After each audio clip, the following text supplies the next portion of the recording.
Doctor Mohammad ইউনূসের নেতৃত্বে গতকাল বৃহস্পতিবার রাতে অন্তর্বর্তীকালীন সরকার গঠিত হয়। রাতে বঙ্গভবনে ১৭ সদস্যের অন্তর্বর্তী সরকারের ১৪ জন শপথ নেন। আজ বিভিন্ন মন্ত্রণালয় ও বিভাগের দায়িত্ব বন্টন করা হলো। কে কোন মন্ত্রণালয়ে দায়িত্ব পেলেন জানবো স্টার নিউজ বাইটসে।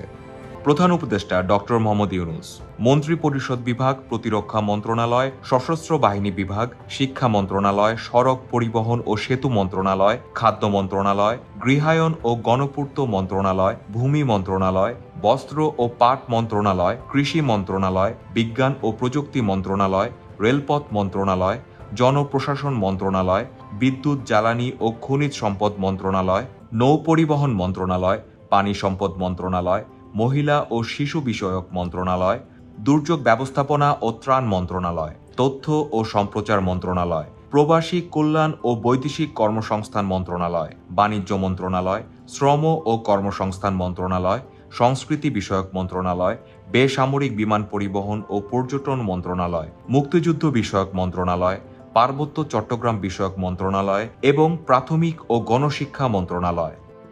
সালেহ-উদ্দিন আহমেদ, অর্থ মন্ত্রণালয় ও পরিকল্পনা মন্ত্রণালয়।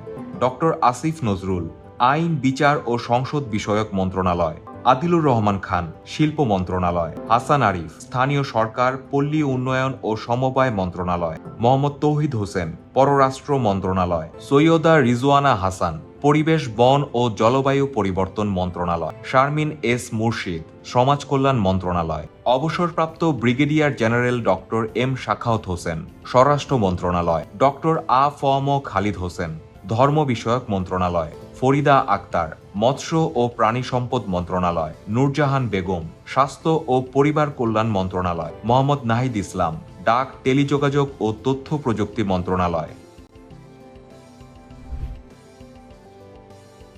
আসিফ মাহমুদ সজীব ভুইয়া, যুব ও ক্রীড়া মন্ত্রণালয়।